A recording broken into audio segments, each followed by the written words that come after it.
Hello po, magandang araw po sa lahat. So today po may share lang po tayong konti. Happy Lord's Day po. Yan. So gusto ko lang po share na bago ako napunta sa PMC Support Watch, of course, kung saan ako nanggaling, kung saan nanggaling po ang marami, Catholic po, at bago ko nagpabaptize, tinanong ko talaga yung Panginoon, sabi ko, Lord, sabi ko, ito na ba talaga? Sabi ko, ayok palipat-lipat po. So, nagtanong ako bago ko nagpabaptize po. And recently, kung napapansin niyo po, nag-change po ako ng cover photo ko po. FB cover photo ko, yung 2 Timothy 1:7. Doon ay NIV, pero isi-share ko po Amplified Bible Version. So sabi dito, for God did not give us a spirit of timidity or cowardice or fear, but He has given us a spirit of power and of love and of sound judgment and personal discipline, abilities that result in a calm, well-balanced mind and self-control po. Purihin po, Panginoon, that bilang tayo po ay nag-share ng Word of God, sabi nga, hindi ka dapat maging duwag. Kasi, di ba, may verse, hindi ko na lang kinuha na parang isusugo ka ng Panginoon sa mga lobo. Yan po. So, kailangang matapang ka sa pagdadala ng salita ng Diyos, pero hindi ka matapang na mga aaway ka.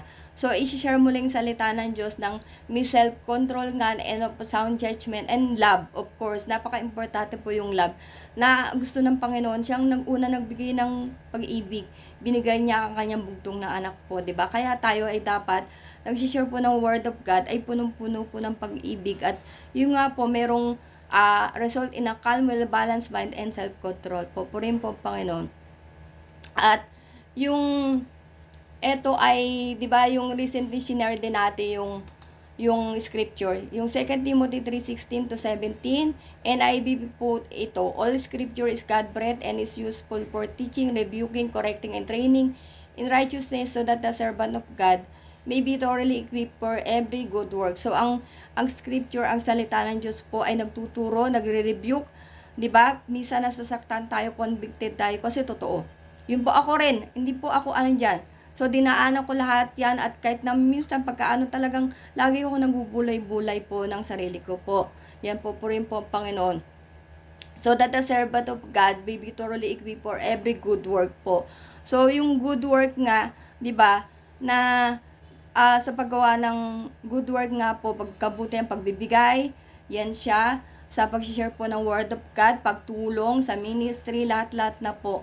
Siyempre, hindi ka pwedeng magbigay na masakit sa puso mo, 'di ba? Tumulong o kaya sa ministry ka na parang ano ba 'to, napipilitan ako, o kaya mag-church ka na which is utos naman 'yun ng Diyos, 'di ba po?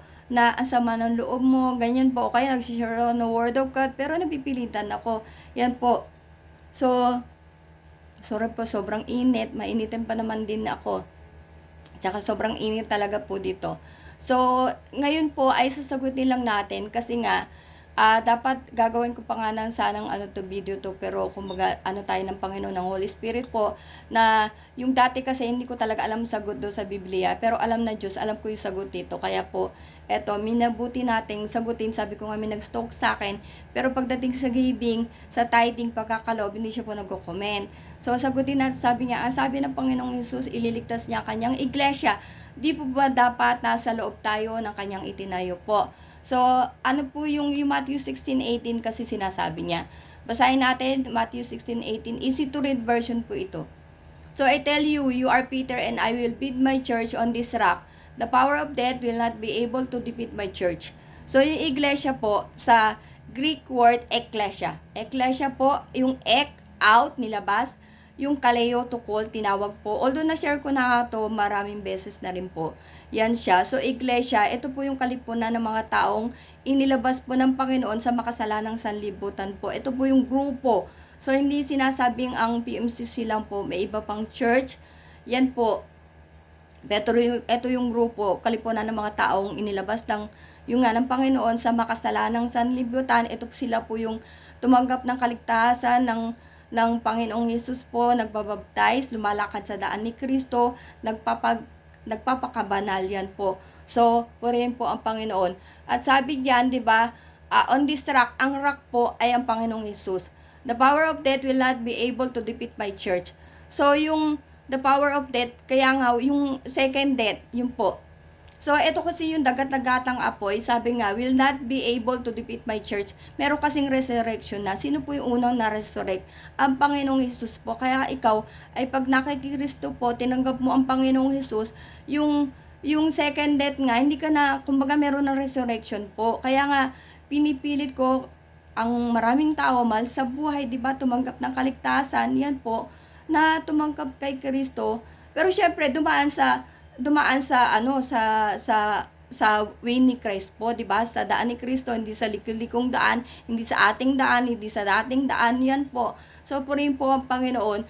Kaya magkakaroon ng resurrection, tayo po ay bubuhayin muli. Yung nga po yung sa rapture, unang mararapture, yung namatay kay Kristo po, yung tumanggap po ng kaligtasan. Ano po? So, gagawin pa na, may mga videos pa akong hinahanda nga, pero unti-unti po, yan po. So, purihin po ang Panginoon. Yan nga po, sana ipalawanag po natin sa ating po kaibigan. Yan po, hindi tayo nang aaway. Gusto lang nating mag-explain po, di ba po? So, at gusto ko idagdag ko na rin siguro na ako po sa biyaya ng Panginoon na sa PMC Support Watch ay yung nga binigyan ng karapatang mangaral kasi tinawag ang apostol from the apostle down to the member. Ako po yung member at laking biyaya nga na personal tayong inutosan po ng Panginoon para mag-share ng kanyang mga salita po. So, saan ba naman po ako nanggaling? Ako po yung nanggaling po sa aking mga magulang. Kaya sabi ko nga, sino ba makakakilala sa'yo? Kundi ang Panginoon at ang magulang mo. Ang nanay ko po specific kasi tatay ko maaga namatay. So, ang aking mga magulang ay mayroong malaking takot po sa Panginoon. Sobra. Sa totoo lang, nung ako'y nasa Catholic, maga pa lang gigising ka na sa procession, sa marami. Yan po talaga. So, ngayon, isa pa, sabi ko nga ito para kung sakit, nakuha ko rin sa magulang ko, yung pagiging giver. Yan po, sobrang, parang hindi ko alam mag-no. Yan po. So, purin po ang Panginoon. At saka yung mahabagin ka, madali po akong maawa. Tsaka to the point na talagang wala na ako ibibigay ko pa. Lagi kong sinasabi, Lord, bahala ka na sa akin. At lagi ko pa sinasabi po, ako po hindi matuwid. Nakagawa po ako ng hindi mabuti sa iba. Yan po. Kung ako ay pinatawad po ng Panginoon, hindi nila po mapatawad, eh, bahala na po yung Panginoon. Di pa po? So, purihin po ang Panginoon. Yan po. Sana po medyo naliwanagan po tayo. At yun po, sana patuloy sa hatang tangkilikin po yung mga videos na i-share ko po sa inyo. At lalo na yung ang mahal na Pastor Lord Windsor po, ang dami natin matutunan po sa Jeepney Evangelism. Ako rin po ay nakikinig po talaga at sobrang nakaka-inlove talaga makinig po ng Word of God. Kahapon sinare po natin yung Romans 10:17, 'di ba? Sa pakikinig ng salita ng Diyos, matututo po tayo. Parang sa mga pag-aaral, 'di ba? Pag lagi kang attentive, nakikinig ka sa teacher mo, talagang madali mo sagutan yung mga questions kasi nakinig ka, nag-aral ka, 'di ba? Nagbulay ka. Yan po, punin po Panginoon. Happy Lord's Day po uli sa lahat and glory to God po. God bless us all po.